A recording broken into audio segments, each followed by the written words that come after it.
Okay, magsagot ulit tayo ng problem natin for this particular topic. So, strain or material deformation. So, ito yung problem statement natin. The lower ends of the three bars, which is ito, are at the same level before the rigid homogeneous 18 megagram block was attached. So, sabi dito, each steel bar has an area of 600 square millimeter. And then, yung kanyang corresponding modulus of elasticity is still 200 gigapascal. Then, yung corresponding length na tinutukoy nating steel bar measures 1 meter. And then, for the bronze bar, ang corresponding area naman niya is at a value of 900 square millimeter. And then, yung modulus of elasticity ng bronze natin has a magnitude of 83 gigapascal.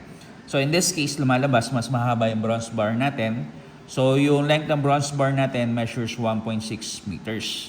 So, ang tanong dito is for us to be able to determine the stress that is actually developed in each bar.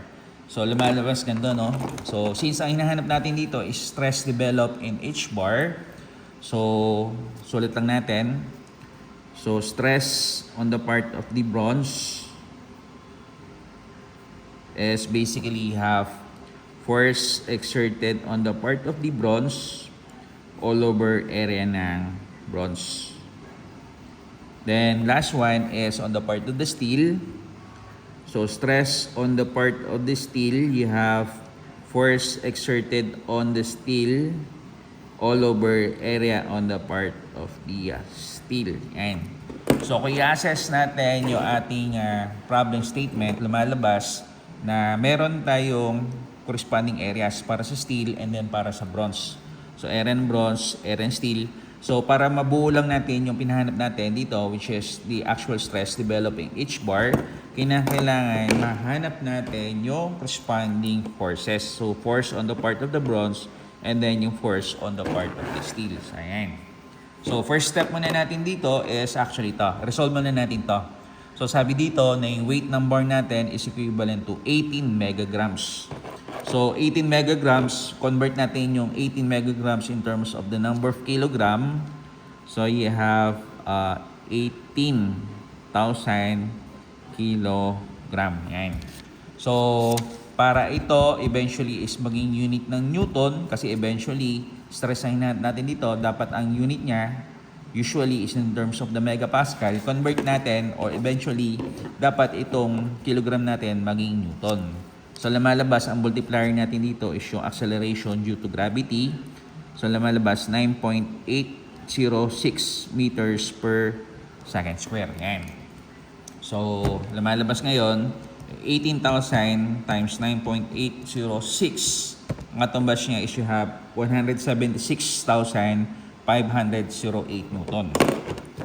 So, you have 176,508 Newton, or expressed in terms of the number of kilonewton, you have 176.508 kilonewton. So, ayan. So, yung weight na to, i-attach natin dito. So, tingnan natin, no? So, lagyan natin ng deformation diagram. So, sulat natin. So, deformation diagram.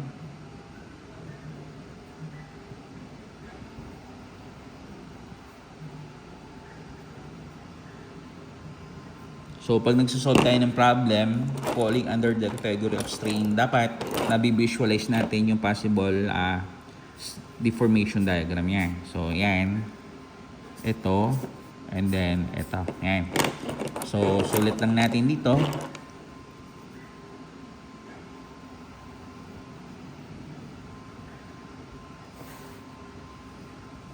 So, ito yung homogeneous bar natin. Yan. Then, kung papansinin natin, meron dito sa dalawa, tatlo. Ayan. So, in this case, dahil dito sa placing ang ating rigid homogeneous block weighing 176.508 kilonewton, so natural tendency niyan is bababa siya. So, technically speaking, supposedly lang, Ayan. So, ito nga yung final position. So, lagay lang natin, ito yung initial position. And then, yung nasa ilalim, ito yung tinutukoy nating final position. Doon tinutukoy nating rigid homogeneous block. Ayan. So, syempre, kung nagkaroon tayo ng movement going down, ang tendency nito is magkakaroon ng elongation or lengthening on the part of the 3 bars. So, yung nakikita nating shaded portion dito is a graphical representation na meron tayong tinatawag na lengthening. So, lagay lang natin dito. So, ito yung 176.508 kilonewton na weight ng ating rigid homogeneous block. So, ang natural tendency nito is magkakause siya ng corresponding tension on the part of the 1, 2, 3 bars. So, in this case, ito siya, then ito, and then ito. So, palitan na lang natin siya ng initials, depende dito. So, dito sa outer ends, meron tayong steel bar. At the middlemost portion, meron tayong bronze bar. So, lumalabas sa middle, force exerted on the part of the bronze. And then, sa outer ends, meron tayong steel. So, force exerted on the part of the steel. Force exerted on the part of the steel. Ayan. So, kung titingnan natin ngayon dito, ito yung makikita natin. So, pare-pares ng deformation, yung tinutukoy nating steel as well as yung bronze. So, lagay lang natin dito na ito yung deformation on the part of the steel. Tapos, dito sa loob, makikita naman natin yung deformation on the part of the bronze. Ayan. So, base dito sa nakikita nating configuration, lumalabas na yung deformation on the part of the steel, which is ito, or ito, is equivalent to sa deformation on the part of the bronze. So, sulit lang natin na yung deformation on the part of the bronze is equivalent to sa deformation that actually took place on the part of the steel. So, ayan. So, ito yung equation na gagamitin natin, no? So, i-breakdown natin eventually equation na to. So, you have F ng bronze, length ng bronze, all over area ng bronze, and then modulus of elasticity ng bronze is equivalent to force exerted on the part of the steel, length ng steel, area ng steel, modulus of elasticity ng steel. Ayan. So, for the time being, ito muna yung equation number 1 natin. Ayan. So, since ang hinanap natin dito is yung value ng forces on the part of the steel and then on the part of the bronze, kailangan meron tayong mapagkuhanan ng forces. So far, kung titingnan natin configuration, hindi pa natin nagagamit yung tinutukoy nating free body diagram. So, lagay lang natin dito.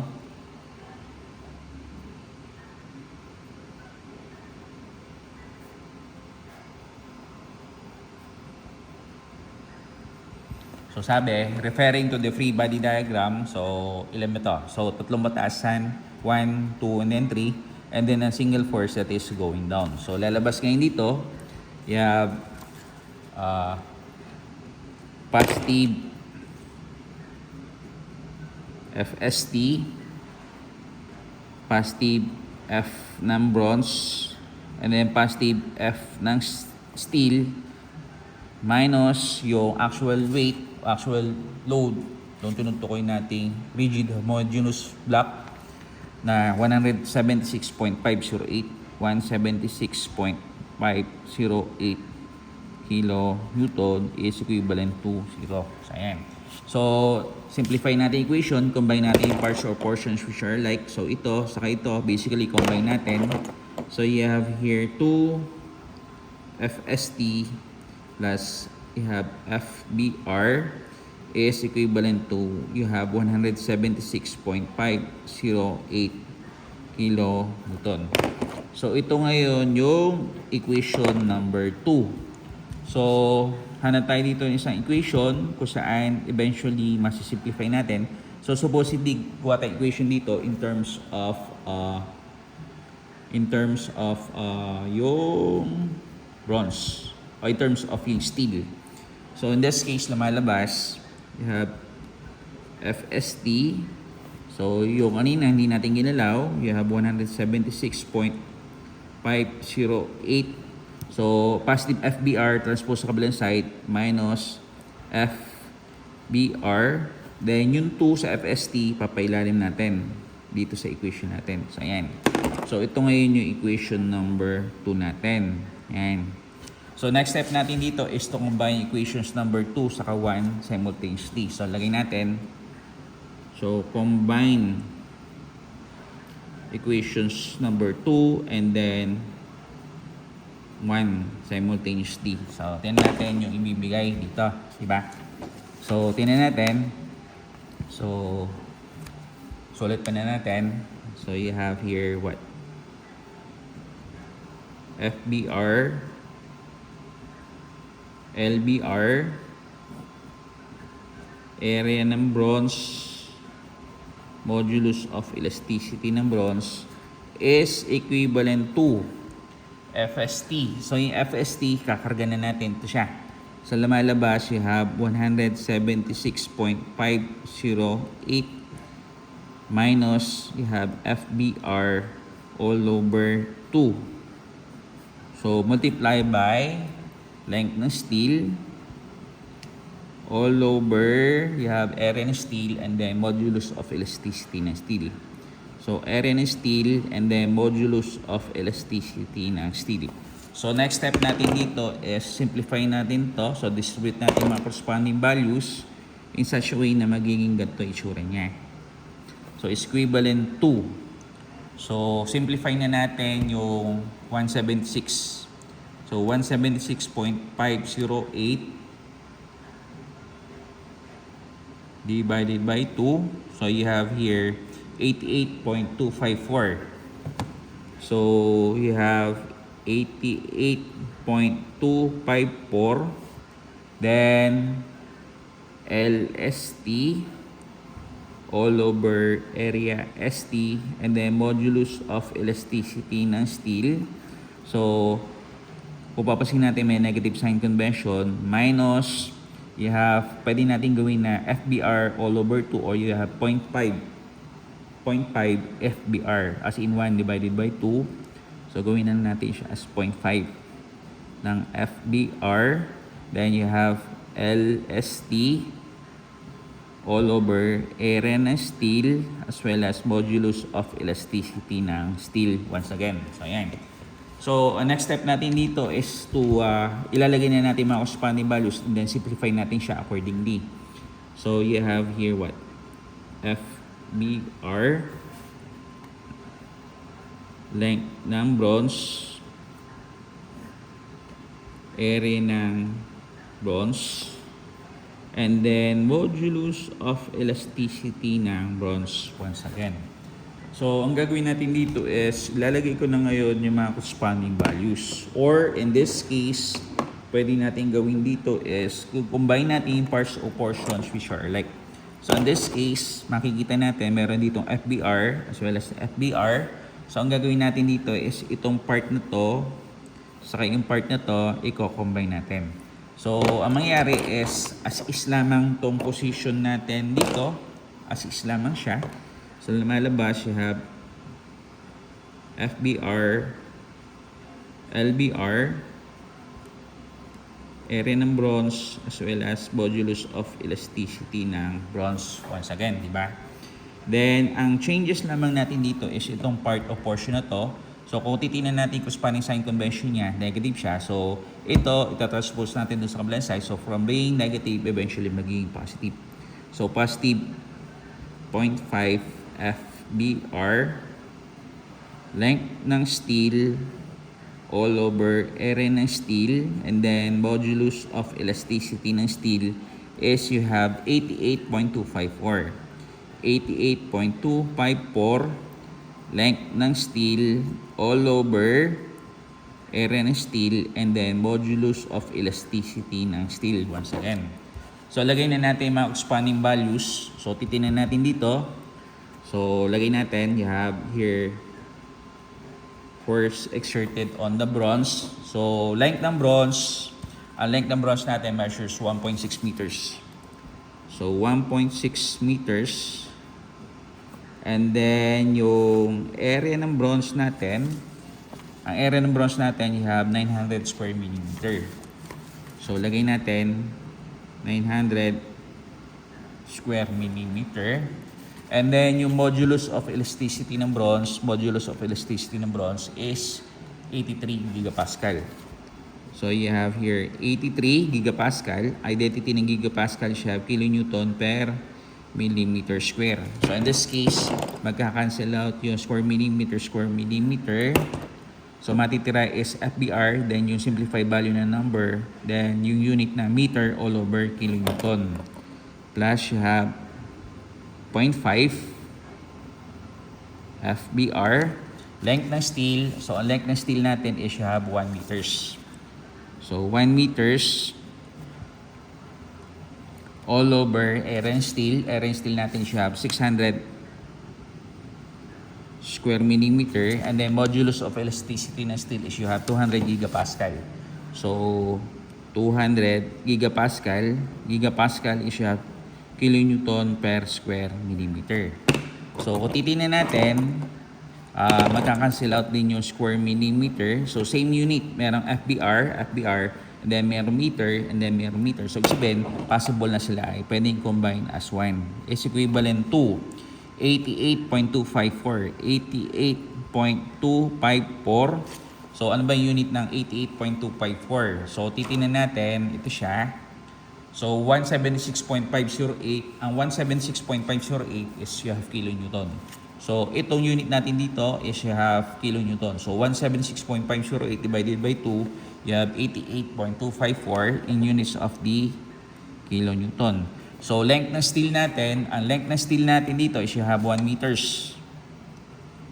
And then, yung corresponding area ng steel natin dito, you have 600 square millimeter. So, 600 square millimeter. And then, yung modulus of elasticity ng steel natin, ang value niya is you have 200 gigapascal. So, 200 gigapascal, you have kilonewton per millimeter square. So, pag sinimplify natin yung part ng portion na to, lumalabas square millimeter, then kilonewton. So, lalabas na unit dito would be meter. So, simplify natin yung buong equation. Ito yung lalabas sa kanya. So, pindutin ko lamang tong part o portion na ito, no? So, you have 1.6 divided by 900 divided by 83. So, you have here 2.1419. So, 2.1419. So, ang exponential power niya is negative 5 times 10 raised to negative 5. Then, ang matitira is, ang unit niya is you have meter all over kilonewton.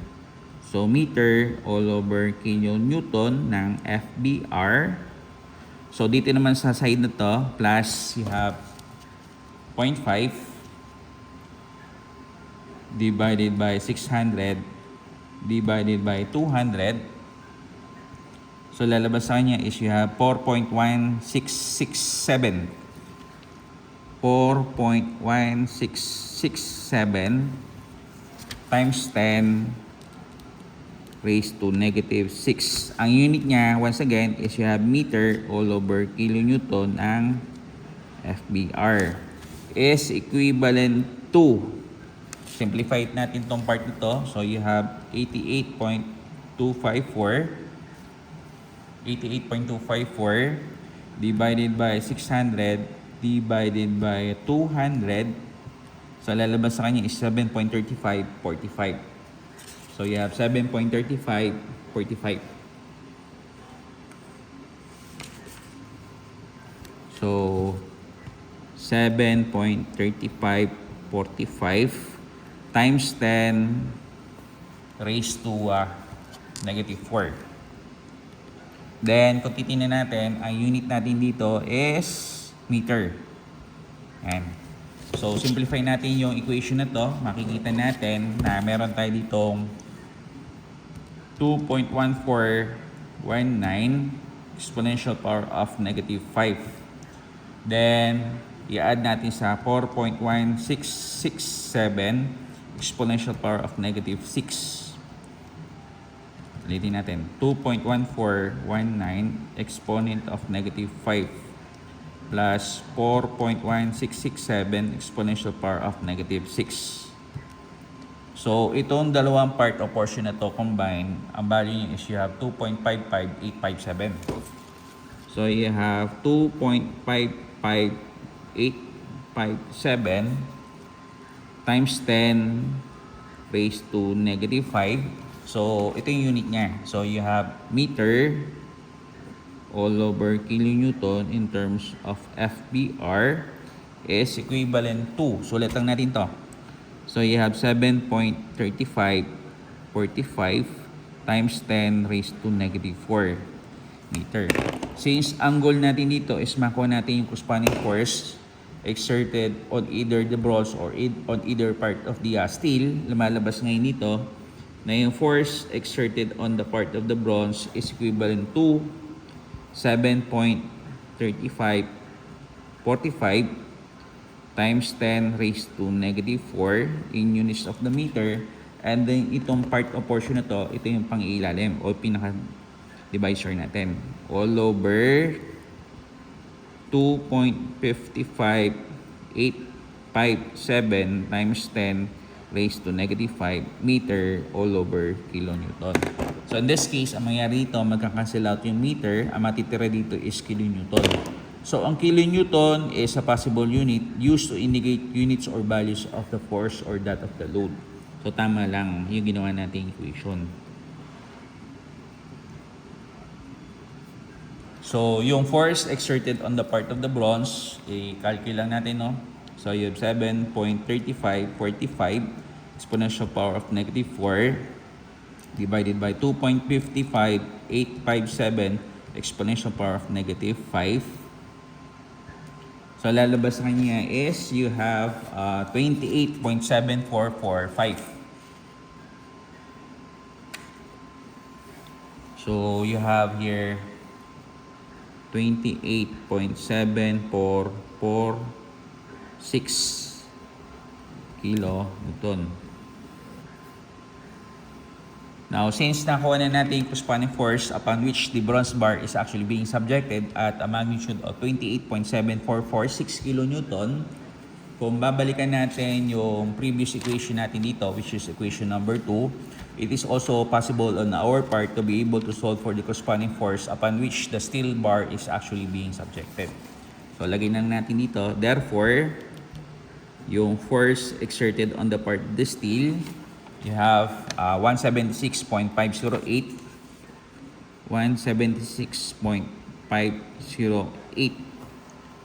less yung value ng FBR. So FBR natin dito, you have 28.7446 kilonewton all over 2. So yung force upon which the steel bar is actually being subjected, ito yung lalabas na value. So, 176.508 minus 28.7446 divided by 2. So, lalabas is you have 73.8817. So, 73.8817 kilonewton. So, ito naman yung force upon which the steel bar is actually being subjected. So, since nakuha na natin yung corresponding forces on the part of the bronze and then on part of the steel, it is now possible for us to be able to solve for the corresponding stress on the part of the bronze kasi given naman yung area ng bronze at 900 square millimeter. And then possible na rin na makuha natin yung stress on the part of the steel kasi given naman yung area on the part of the steel at 600 square millimeter. So, therefore, yung stress natin on the bronze Unahin muna natin yung sa bronze. So, S ng bronze natin is you have, force ng bronze, you have 28.7446 kilonewton all over yung area ng bronze naman natin. Ang area ng bronze natin, you have 900 square millimeter. 900 square millimeter. So, pag tinabilit natin ngayon sa calculator, so you have here 28.7446 divided by 900. So, lalabas sa kanya is you have 0.03198. So, sulit ko na lang. You have 0.03198.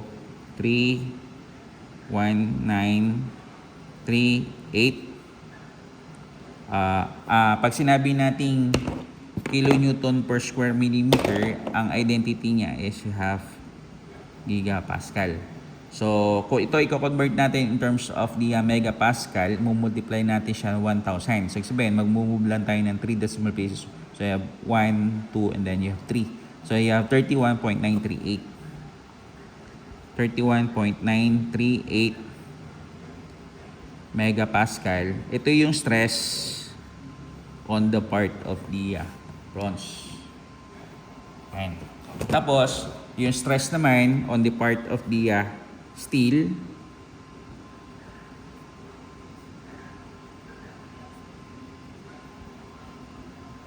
Okay. So, stress. So, therefore, stress naman natin on the part of the steel.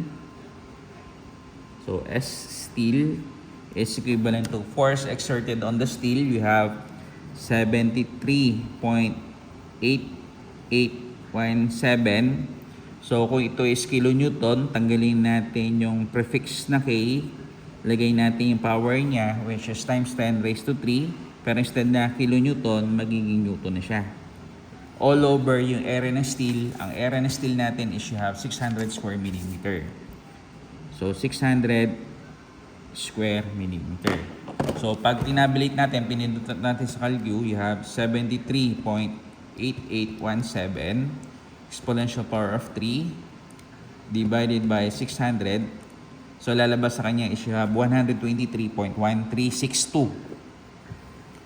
So, ang stress natin is you have 123.1362